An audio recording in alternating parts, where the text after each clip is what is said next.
Hey y'all. So my name is Ashley. I'm from Cannabis Nursing Solutions, and I did a video a couple videos ago, might be a couple videos ago, but about the fact that I was an introvert. And so I was thinking that, well, actually, I got some decent feedback where a lot of people actually do identify as some version of an introvert. Some people message me separately, and then you might see the comments under the post. But anyway, um, as an introvert, I find it very important to set boundaries. But I think the idea of boundaries is a concept that is also stigmatized. Like, I feel like everything gets stigmatized. Like, it's like, well, it's this watered down concept that we use over and over again. So we think it's one thing, and we don't consider the realm of possibilities when it comes to that concept. And so I think boundaries is one of them.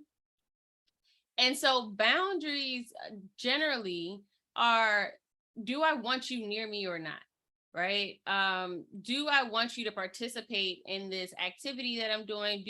Engage with me or not? Right? And so I don't know if it's necessary to draw such hard boundaries all the time. I think there's such thing, and I might be making this up. In fact, I might Google it after I talk to you all about this because I really didn't do that. But I think there is such thing as soft boundaries.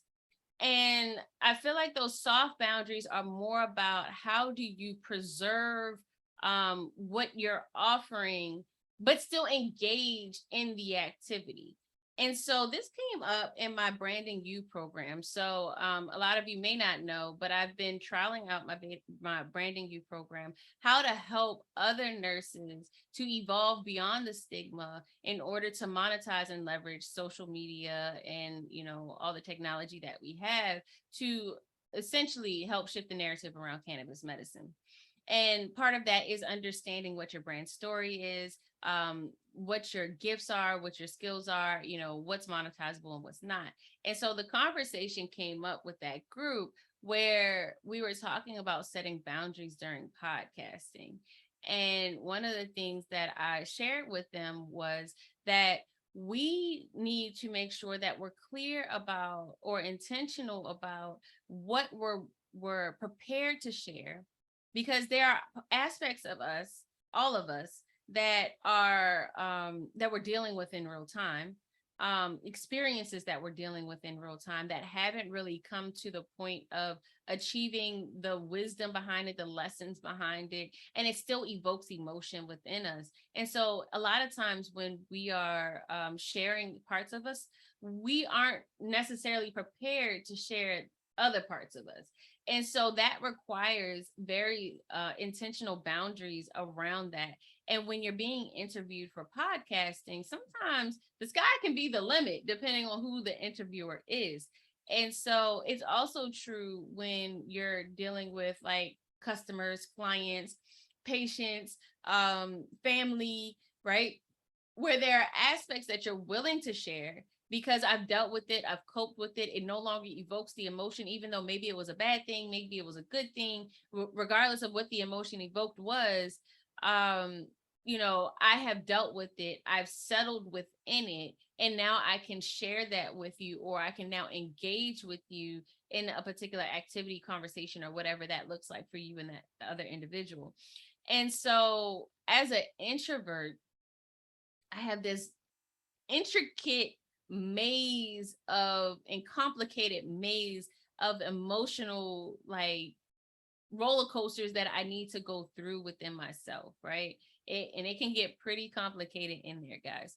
And so before I can share anything, I have to go through that maze of complication. And sometimes if I share prematurely, I take people through the complicated maze and then they're just confused and don't know what to make of me. And so it requires me to set up boundaries around that complicated maze so that way I'm not inadvertently sharing, oversharing, overcomplicating things and confusing other people. And so that's what I think the soft boundary is, to be honest with you. Um, because it's not that maybe I don't want to participate in a conversation with you, let's say, but maybe I'm just not prepared, or I haven't grappled with, or I haven't dealt with everything that comes along with the conversation at hand.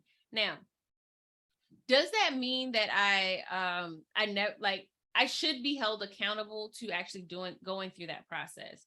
So how long do you think that'll take? What do you need from me? All of those kind of things need to kind of hold me accountable to showing up for the people that I love and care about. But when it comes to showing up for like social media, for like podcasting, for business adventures and things of that nature, being very clear about when and how often I can show up and how I have the capacity to show up becomes very important.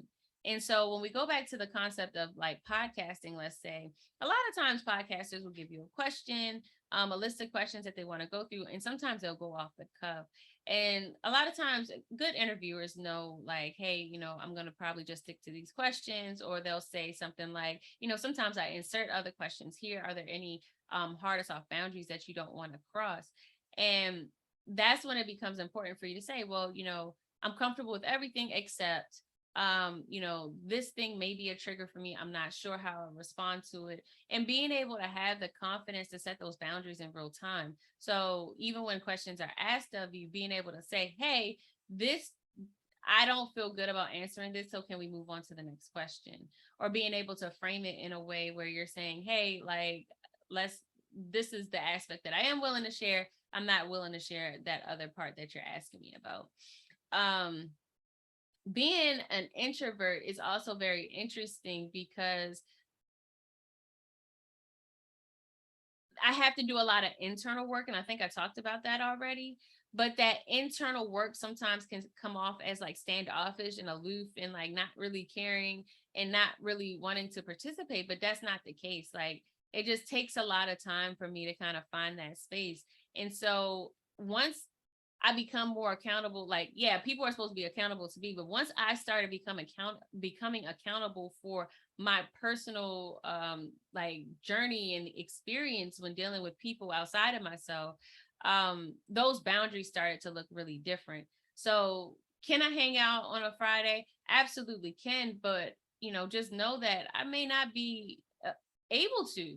I may not be able to. I may not have the capacity to engage with you in a way that makes you feel good and make me feel good. So therefore, like, when the day comes up, I might not be able to arrive. And being able to give me ample time to prepare for the experience that I'm going to have is also very important for this introvert, at least. So anyway, I just wanted to bring up the boundaries conversation. The other part to boundaries, I'm sorry, before I finish, the other part to boundaries is that it also takes energy. I was confronted with this a while ago. For me, I would set up boundaries and they would live there forever. And what I realized is that the longer those boundaries stayed up, the more energy I was exerting, and I was exerting it subconsciously in a way that was causing me to drain myself even further. So, I brought up the accountability piece to other people, but it's also important for yourself, or for myself, to remove the boundaries when it's time to remove them, because sometimes I would build up the boundaries, leave them there forever, and then I would just be holding up walls on top of walls on top of walls, and therefore isolating myself. So anyway, I just wanted to bring up the boundary conversation, especially because I did have that conversation about being an introvert, recognizing that those boundaries are important. And I think that's why when I wrote the book Stigmatized, it was so cool for me to go through that process of writing, because it allowed me to observe where I was neglecting myself and neglecting to insert myself in my own narrative, so that way I could be accountable to myself and to the people that I love and the people that love me.